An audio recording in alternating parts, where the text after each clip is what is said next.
ជំរាបសួរលោកគ្រូខ្ញុំឈ្មោះផាន់ណែហ្នឹងខ្ញុំមកបញ្ចូលការងារដែលលោកគ្រូបានដាក់ឲ្យគឺuser management pseudo privilege app flowchart អញ្ចឹងវាជាការងារដែលលោកគ្រូដាក់ឲ្យ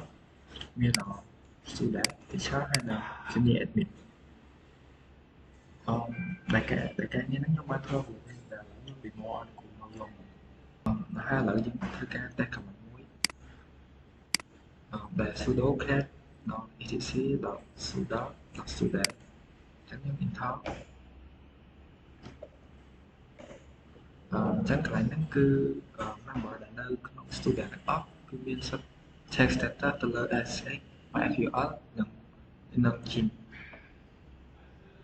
តែហើយជាបន្ទាប់យើងធ្វើការ test command មួយទៀតដែល command ហ្នឹងគឺដូចគ្នាទេយើងគ្រាន់ដូរពី student ទៅ teacher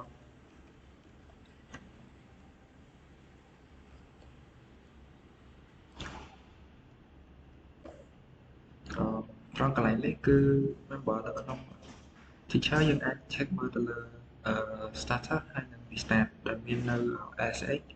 MySQL និង Gin ទៅហើយជាបន្ទាប់យើងធ្វើការ test command ទៀតដែល test command ហ្នឹងគឺដូរតែ student ហើយនិង teacher ដែរទេតែគាត់តែ command ទី3ហ្នឹងយើងដូរទៅដាក់ junior admin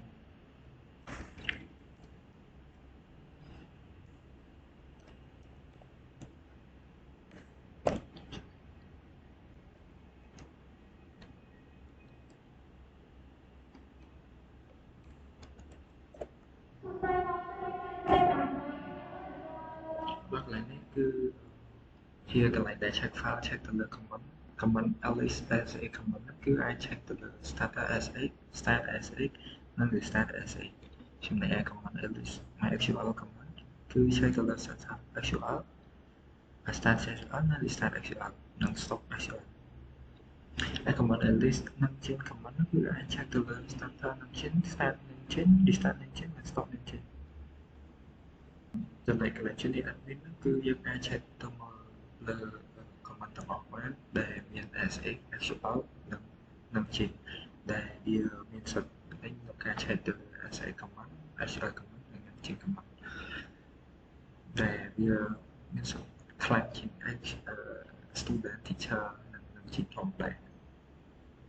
ហើយជាបន្ទាប់គឺការ test command ទី4ដែល test command ទី4នោះមានដូចជាsudo.c យើង enter មកដល់ចំណុចកន្លែងហ្នឹងគឺវា file sudo visual.c ហ្នឹងគឺ check ទៅលើអក្ខរាវិរុទ្ធ file code ទាំងអស់ដែលវាត្រូវ check មើលដែលវា check មើលនៅក្នុង file sudo ទាំងអស់ថា